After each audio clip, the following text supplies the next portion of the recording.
একটি ছোট গ্রামে থাকত এক ছোট নাম রাজু। সে ছিল দুষ্টু কিন্তু খুব বুদ্ধিমান। তবে তার একটা খারাপ অভ্যাস ছিল, সে প্রায় মিথ্যা বলত। প্রথমে সবাই মজা হিসেবে নিত, কিন্তু ধীরে ধীরে তার এই অভ্যাস গ্রামের মানুষের ভরসা নষ্ট করে দিল। একদিন রাজু গ্রামের পাশের মাঠে গিয়ে চিৎকার করে বলল, বাঘ এসেছে, বাঁচাও, বাঁচাও।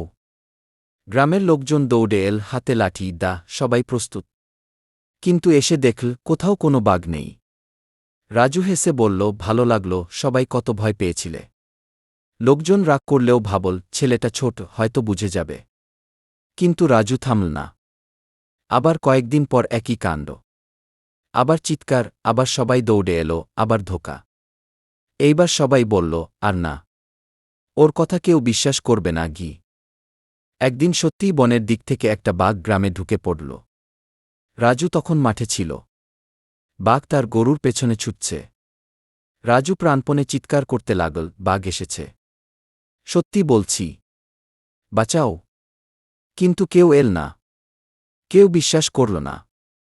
শেষ পর্যন্ত রাজু নিজের চোখের সামনে তার গরুটিকে হারাল।